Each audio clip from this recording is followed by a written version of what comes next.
Port Jefferson, New York, out there on Long Island. Okay, was it named after Thomas Jefferson? Inquiring minds want to know. Welcome back, everybody, to American Sunrise. Israel saying yes this morning to President Trump's ceasefire plan. The deal calls for Hamas to release all of the hostages and lay down their arms. Now Trump is calling on Hamas to accept the deal, or they will face consequences. By the way, Trump calls it his last warning to Hamas. Let's bring in Goul Kalev, writer with the Jerusalem Post, chairman of the Judaism 3.0 think tank, an all-around great guy, and the author, by the way, of The Assault on Judaism, the existential threat coming from the West. Goul, great to have you today. So what do you think? I mean, how is this potential ceasefire? We keep calling it potential ceasefire. Here we go again. I wonder how it's landing inside Israel, and how serious is President Trump's warning? I mean, he's saying this is the last warning. It'd be interesting to see what happens next year. Goul, good morning. Good morning, absolutely. It's taken very seriously. I mean, we're hoping that we take President Trump seriously, obviously, and we're hoping that Hamas will take President Trump's warnings seriously. But if not, we're ready to go in and end the war by defeating Hamas. We are very relieved, obviously, to have President Trump at the helm, who is very clear in his message to Israel. We want you to win the war, to decimate Hamas, to bring back the hostages, and he's behind us on this. Can I just do a quick follow-up? You say go in and win the war and defeat Hamas. We've heard that, obviously, from Israel for the last, now it's been 2 years or so. So, therefore, what does that mean? How does that look? I mean, as Nikki Haley, I hate to quote Nikki Haley, but there's been others to say, finish the job. Finish the job. What does that look like exactly, Goul? Well, it's not that easy for us to finish the job. This is a very long war, the longest we ever fought for 2 years. But we're not fighting it in regular ways. We have every bullet we fire, we have European countries and the ICC and the UN trying to indict us for war crimes. Right. We've changed in the United States, the Department of Defense, the Department of War. The purpose of war is to win. President Trump allows us to win, but his predecessor didn't so much. If we were winning too fast or fighting too strong, he would sanction some of our military units.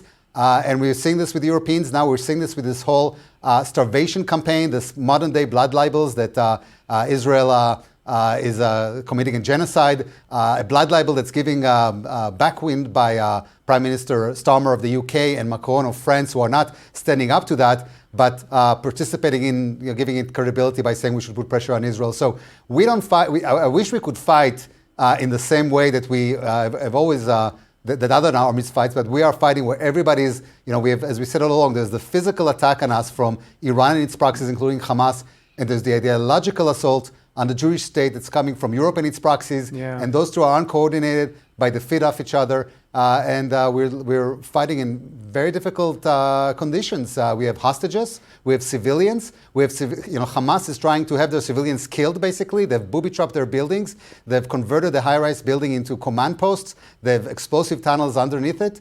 so it's a very difficult arena to fight in, but we're moving forward, and what's left is basically Gaza City, and that is the next frontier. Yeah, great points. Yeah, a couple things. How many hostages are still there? Because you don't hear that these days. How many hostages are still in captivity? Well, there's 20 hostages who are still alive. President Trump made some remarks that some of them may not be. We're, as you know, want to get both the live hostages and deceased hostages and bring them home. Yeah, absolutely. And then the second part of my question, we had Dinesh D'Souza on about his new film just yesterday, and one of the things he said really struck me. He said, in this present war, you're having to fight in ways you've never had to fight before. You're having to use the tactics of your very enemies in this war. Talk about that. Yeah, and it's an interesting point. I mean, it's a very usually when you have a war, you have one side and protecting its citizens, fighting the other side who's protecting their citizens.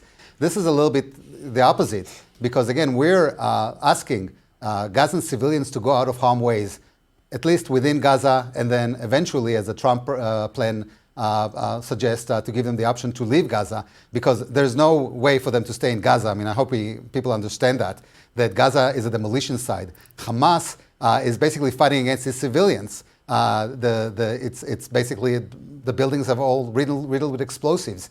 So the Gazan civilians really have two choices: either to stay for 20 years in tents by the sea, which is what the Europeans want them to stay as sort of like the suffering remnant to remind everybody how horrible the Jews and the Jewish state is.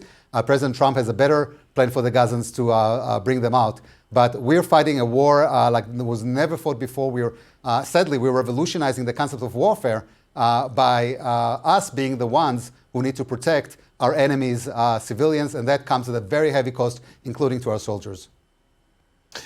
Gaul, obviously there's the threat from Hamas. Iran also posing an existential threat to Israel, specifically with its nuclear program. There are nuclear talks allegedly underway, but the United Nations nuclear watchdog says that there's actually some movement happening, but also warning that there's just not a whole lot more time left. Iran has even been blocking full inspections since those strikes that destroyed the nuclear plants there.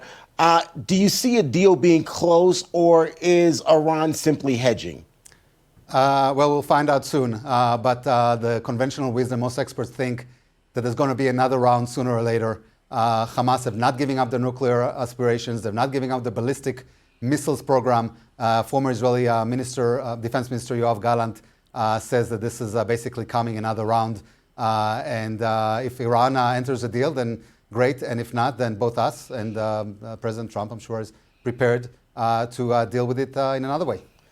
Yeah. Even if Iran does enter a deal, though, do you trust Iran to stand by that deal and to actually be true to the deal? Of course not. I mean, the idea that we had in previous administration of we'll take your word for it, we'll give you weapons, whether it's Hamas, the Palestinian Authority, or Iran, we don't take people's words, obviously. But the deal is only if it can be enforced. But we're also prepared to the situation where there's not a deal. Yeah. Goul Kalev, great to have you. Great to have you with us this morning. My pleasure. Thank you. Love the truth coming forward. Thank you. Coming up, we have all been told running is a good way to exercise. I would have no idea about that. But could long-distance running potentially hurt our health? Some shocking new details next on American Sunrise. Though this person is running in slow motion. There, that guy's going faster. Back in a moment. Now, she's slow.